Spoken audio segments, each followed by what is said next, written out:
नमस्कार, मैं हूं अनिल कक्कड़ और सच कहूं कि प्राइम टाइम में आपका स्वागत है। किसानों के आंदोलन को कवर कर रहे स्वतंत्र पत्रकार मनदीप पुनिया को दिल्ली पुलिस ने गिरफ्तार कर आज दोपहर म्युनिसिपल मजिस्ट्रेट के सामने पेश किया। इसके बाद उन्हें तिहाड़ जेल भेज दिया गया है। उनके खिलाफ आईपीसी के सेक्शन 186, 323 और 353 के तहत आरोप दर्ज किए गए हैं। पुनिया पर सिंघू बॉर्डर पर दिल्ली पुलिस के एसएचओ से अभद्रता के आरोप लगाए गए हैं। इससे पहले पुनिया के साथ साथ दूसरे पत्रकार धर्मेंद्र सिंह को भी हिरासत में लिया गया था, लेकिन पुलिस ने धर्मेंद्र को आज सुबह करीबन 5:30 बजे छोड़ दिया, जबकि पुनिया के खिलाफ आरोप दर्ज कर लिया है। दिल्ली पुलिस के अतिरिक्त आयुक्त ने इसकी पुष्टि भी की है। पुलिस सूत्रों के मुताबिक धर्मेंद्र सिंह से एक अंडरटेकिंग ली गई है कि वो पुलिस के साथ भविष्य में अभद्रता नहीं करेंगे। पुलिस ने दोनों पत्रकारों को कल उस वक्त हिरासत में लिया था जब दोनों सिंघू बॉर्डर पर खबर की कवरेज कर रहे थे। उस वक्त दोनों पत्रकार बंद सड़क और बैरिकेड की ओर आगे बढ़ रहे थे। पुनिया को हिरासत में लेने का एक वीडियो भी सामने आया है, जिसमें दिख रहा है कि बड़ी संख्या में पुलिस के जवान उसे घेरे हुए हैं और कहीं ले जा रहे हैं। हिरासत में लिए जाने के कुछ घंटे पहले पुनिया ने सिंघू बॉर्डर पर हुई हिंसा के संबंध में फेसबुक पर एक लाइव वीडियो शेयर किया था। इसमें उन्होंने कहा था कि कैसे खुद को स्थानीय होने का दावा करने वाली भीड़ ने आंदोलन के दौरान पुलिस की मौजूदगी में पथराव किया। इसी के साथ द वायर के एडिटर सिद्धार्थ वरदराजन के खिलाफ यूपी पुलिस ने केस दर्ज किया है। दरअसल गणतंत्र दिवस पर किसानों की एक ट्रैक्टर रैली के दौरान एक किसान की मौत से जुड़ी खबर शेयर करने के संबंध में उन पर मामला दर्ज किया गया है। एफआईआर में उन पर उपद्रव पैदा करने और जनता को भड़काने समेत अन्य कई आरोप लगाए गए हैं। केंद्र के कृषि कानूनों के खिलाफ सिंघू बॉर्डर पर चल रहा किसानों का आंदोलन रविवार को 67वें दिन में प्रवेश कर गया।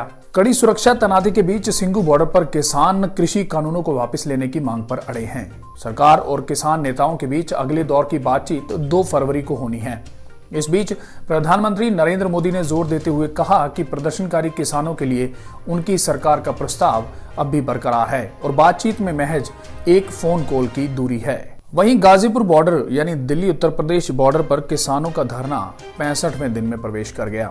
किसान आंदोलन को पश्चिमी उत्तर प्रदेश के कृषक समुदाय से समर्थन मिलने के बाद यह आंदोलन एक बार फिर से लय में आता हुआ नजर आया। पिछले 2-3 दिनों में कई और किसानों की गाजीपुर बॉर्डर पहुंचने की वजह से सुरक्षा बढ़ाई गई है।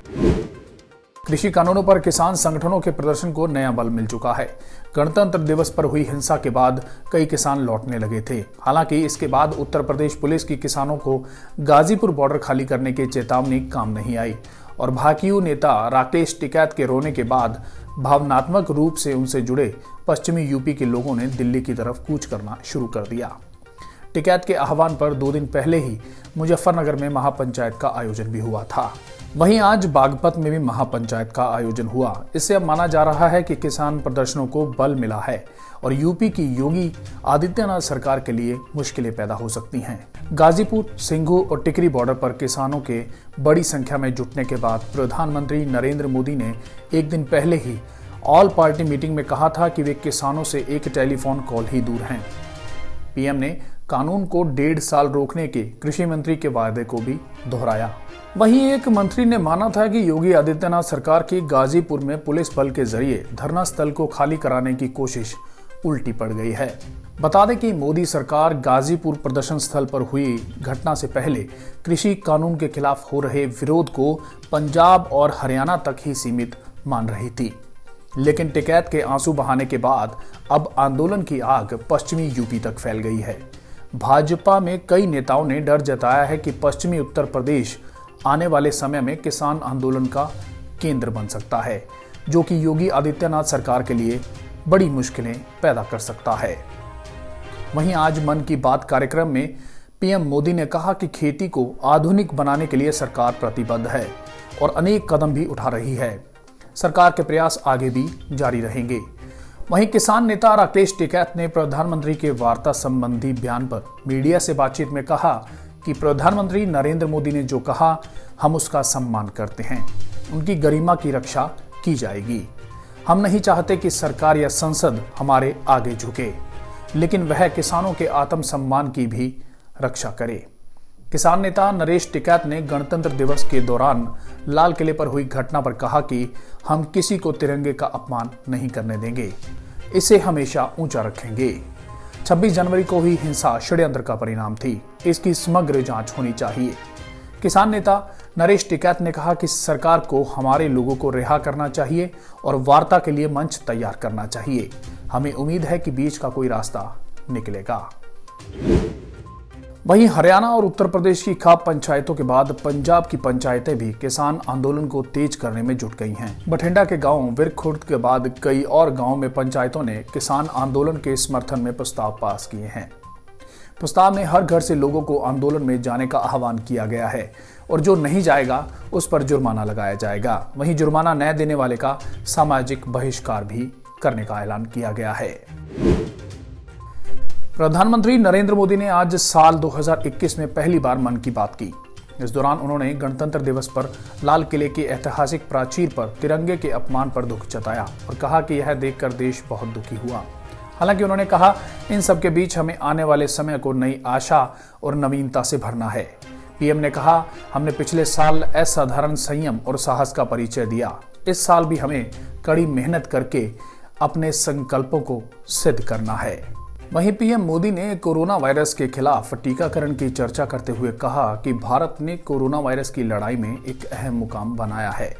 हिंदुस्तान पूरी दुनिया में इस लड़ाई में एक उदाहरण बनकर उभरा है। अब हमारा टीकाकरण कार्यक्रम भी दुनिया में एक मिसाल बन रहा है। उन्होंने कहा कि आज भारत दुनिया का सबसे बड़ा कोविड वैक्सीन प्रोग्राम चला रहा है। केंद्र के 3 नए कृषि कानूनों के खिलाफ दिल्ली की सीमाओं पर किसानों के प्रदर्शन के बीच प्रधानमंत्री ने कहा, कृषि आधुनिकीकरण के लिए सरकार दृढ़ संकल्पित है और इसके लिए कई कदम उठाए जा रहे हैं। ये प्रयास जारी रहेंगे। सूचना एवं प्रसारण मंत्रालय ने केंद्रीय गृह मंत्रालय द्वारा सिनेमा हॉल और थिएटरों को ज्यादा क्षमता के साथ खोलने की इजाजत देने के बाद इसके लिए अनुपालन नियम जारी किए हैं। इसके अनुसार सिनेमा हॉल और थिएटर 100% क्षमता के साथ खोले जा सकते हैं, लेकिन सिनेमा हॉल या थिएटर के अंदर बाहर कॉमन एरिया में भीड़ से निपटने, सोशल डिस्टेंसिंग रखने और कोविड प्रोटोकॉल के तहत सभी विशेष इंतजाम करने के निर्देश दिए गए हैं। ई कॉमर्स कंपनी मिंत्रा ने मुंबई पुलिस में दर्ज एक शिकायत के बाद अपना लोगो बदलने का फैसला किया है। मुंबई के एनजीओ अवेस्ता फाउंडेशन से जुड़ी सामाजिक कार्यकर्ता नाज पटेल ने दिसंबर 2020 में मुंबई पुलिस की साइबर सेल के समक्ष शिकायत दर्ज कराई थी कि कंपनी का लोगो महिलाओं की गरिमा को ठेस पहुंचाने वाला है। पुलिस उपायुक्त साइबर अपराध रश्मि कारेंदीकर ने कहा, हमें पता चला है कि कंपनी का लोगो महिलाओं की गरिमा को ठेस पहुंचाने वाला था। शिकायत के बाद हमने मिंत्रा और उनके अधिकारियों को एक ईमेल भेजा कि वे आकर हमसे मिलें। इसके बाद कंपनी ने कहा कि उसकी वेबसाइट, ऐप और पैकेजिंग सामग्री सभी स्थानों पर कंपनी के लोगो को बदला जा रहा है और कंपनी 1 महीने के भीतर अपना लोगो बदल देगी। उन्होंने कहा, हमने शिकायत के बाद मिंत्रा के साथ एक बैठक की। कंपनी के अधिकारी बैठक में आए और लोगो बदलने के लिए सहमत हो गए। उन्होंने इस बारे में एक ईमेल भेजा है। शिकायतकर्ता महिला नाज अवेस्ता फाउंडेशन की संस्थापक भी हैं। फाउंडेशन ने इस घटनाक्रम पर ट्वीट कर बधाई भी दी है। अवेस्ता फाउंडेशन ने ट्वीट कर कहा, हमारी संस्थापक को बधाई। उन्होंने ऐसा काम किया जो स्पष्ट रूप से असंभव लग रहा था। आपके समर्थन के लिए धन्यवाद। हम प्रतिक्रिया से अभिभूत हैं। लाखों महिलाओं की चिंताओं को दूर करने और भावनाओं का सम्मान करने के लिए मिंत्रा को सलाम। बता दें कि फ्लिपकार्ट समूह की कंपनी मिंत्रा देश की बड़े फैशन ई रिटेलरों में से एक है। मिंत्रा की स्थापना 2007 में की गई थी, लेकिन 2014 में फ्लिपकार्ट ने इसका अधिग्रहण कर लिया था। खबर हरियाणा से। किसान आंदोलन के बीच हरियाणा में भाजपा को एक बड़ा झटका लगा है। फतेहाबाद के दौलतपुर गांव निवासी एवं पूर्व विधायक बलवान सिंह दौलतपुरिया ने रविवार को गांव में हुई पंचायत में भाजपा को छोड़ दिया। बता दें कि बलवान सिंह दौलतपुरिया ने हरियाणा विधानसभा से कुछ ही समय पहले इंडियन नेशनल लोकदल यानी इनेलो को छोड़कर भाजपा का दामन थामा था। हालांकि विधानसभा चुनाव में टिकट नहीं मिली और भाजपा ने फतेहाबाद की टिकट पूर्व विधायक व कांग्रेस छोड़ भाजपा में शामिल हुए दुड़ाराम को दी थी, लेकिन उसके बाद भी पूर्व विधायक बलवान सिंह दौलतपुरिया पार्टी में बने रहे। अब किसानों के समर्थन में पूर्व विधायक बलवान सिंह दौलतपुरिया ने भाजपा को अलविदा कह दिया है। दौलतपुरिया सोशल मीडिया पर काफी समय से किसानों के पक्ष में लिख रहे थे। रविवार को पूर्व विधायक बलवान सिंह दौलतपुरिया ने अपने गांव के मुख्य चौक पर एक पंचायत का आयोजन किया, जिसमें आसपास के सैकड़ों लोगों ने भाग लिया। किसानों ने पूर्व विधायक से कहा कि अगर वो उनका साथ देना चाहते हैं तो भाजपा छोड़ें, जिसके बाद पूर्व विधायक बलवान सिंह दौलतपुरिया ने भारतीय जनता पार्टी छोड़ दी। वहीं गाड़ी पर लगा झंडा भी उतार फेंका। पार्टी छोड़ने के बाद उन्होंने भाजपा के खिलाफ नारे भी लगाए। इसके बाद गाड़ी पर किसान आंदोलन का झंडा लगा लिया। पूर्व विधायक बलवान सिंह ने कहा कि मैं खुद किसान हूं, किसानों के साथ सरकार ने गलत किया है। ऐसे में आत्मा से आवाज आई कि इस पार्टी में रहकर वो किसानों का साथ नहीं दे सकते, इसलिए उन्होंने रविवार को भाजपा का साथ छोड़ दिया है।